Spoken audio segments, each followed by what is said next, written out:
چائے بنانے سے کس طرح ہندوستان کی تاریخ میں تیسری بار پرائم منسٹر بننے والا نریندر مودی کون ہے؟ وہ جو جسے بچر آف گجرات یعنی گجرات کا کسائی کہلایا جاتا تھا، کس طرح اب پورے ہندوستان کو اپنے کنٹرول میں لے چکا ہے۔ ہندوستان میں ہندو مسلم فسادات پیدا کرنے اور لاشوں پر سیاست کرنے والا نریندر مودی کس طرح انڈیا کا ڈکٹیٹر بن گئے، تو یہ ساری کہانی اس ویڈیو میں آپ لوگوں کو بتائیں گے۔ پاکستان کے عوام، میں آپ کو کہنا چاہتا ہوں، ہندوستان آپ سے لڑائی لڑنے کو تیار ہے۔ آؤ آؤ، ہمت ہو کہ دیش کی سمپتی پر پہلا ادھیکار مسلمانوں کا ہے۔ تو کہانی شروع ہوتی ہے 6 اپریل 1980، جب انڈیا میں ایک نئی پارٹی بنی جس کا نام تھا بی جے پی یعنی بھارت جنتا پارٹی۔ کس کو کیا معلوم تھا کہ 1980 میں بننے والی بی جے پی 2020 میں پورے بھارت پر کنٹرول کرے گا۔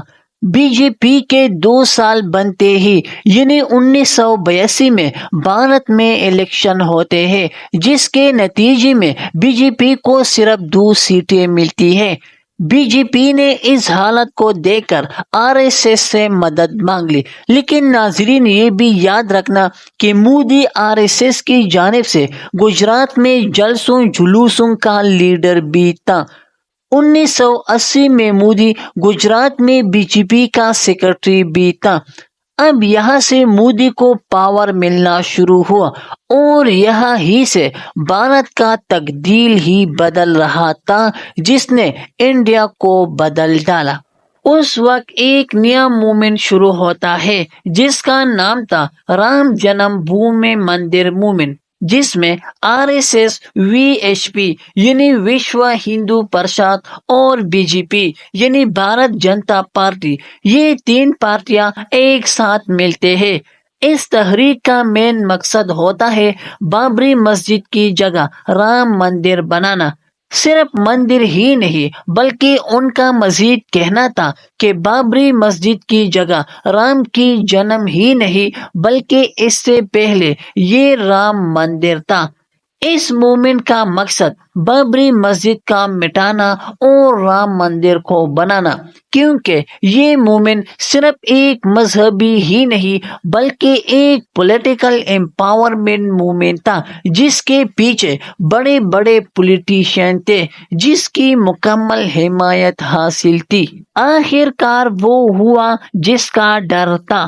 6 دسمبر 1992 ہندوستان کی تاریخ کا وہ دن تھا جب بی جے پی کے پولیٹیکل سپورٹ سے بابری مسجد کو شہید کیا۔ تب یہاں سے ہندو مسلم فسادات شروع ہوئی۔ اس ہندو مسلم فسادات کا فائدہ صرف ایک شخص نے اٹھایا تھا اور وہ تھا نریندر مودی، کیونکہ اس وقت بی جے پی کا یہ نعرہ تھا پہلے مندر پھر سرکار۔ بابری مسجد کے 3 سال بعد یعنی 1995 میں گجرات میں الیکشن ہوتے ہیں۔ اس الیکشن میں بی جے پی نے گجرات میں بڑی کامیابی حاصل کی۔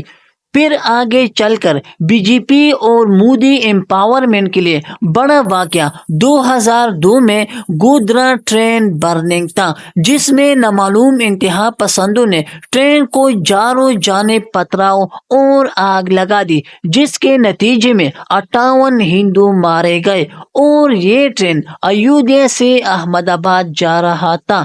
اس ٹرین کا ذمہ دار مسلمانوں کو ٹھہرایا جاتا ہے، جس کے نتیجے میں گجرات میں 3 دن دنگے فسادات ہوتے ہیں، جس میں 790 مسلمان اور 254 ہندو مارے جاتے ہیں اور ہزاروں زخمی ہوتے ہیں۔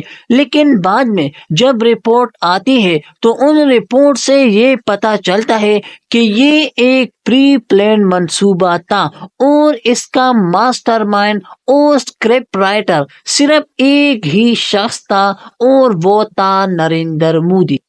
اس فسادات نے نریندر مودی کی سیاست میں مزید اضافہ کیا، جس کے نتیجے میں بی جے پی نے 2002 کے الیکشن میں گجرات میں 182 سیٹوں میں سے 127 سیٹیں جیتی، جس میں نریندر مودی دوسری بار گجرات کے چیف منسٹر بن گئے۔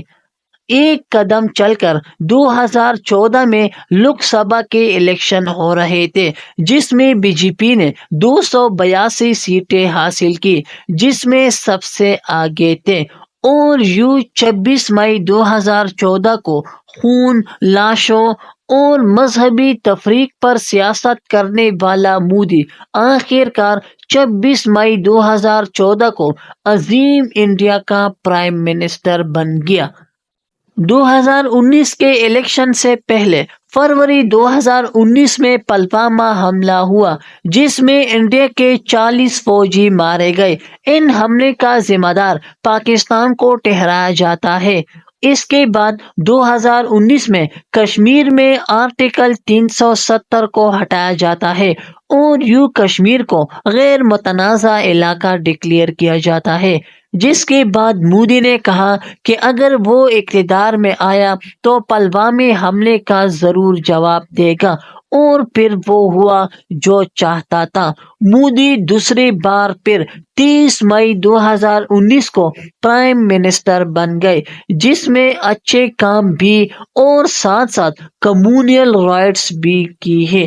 اب مودی تیسری بار پھر ہندوستان کا پرائم منسٹر بننے والا ہے، اور انڈیا میں مودی کا ڈکٹیٹرشپ اپنی عروج پر ہے۔ تو ناظرین، آپ مودی کو کس نظریے سے دیکھتے ہیں؟ آپ کمنٹ میں ضرور جواب دیجیے۔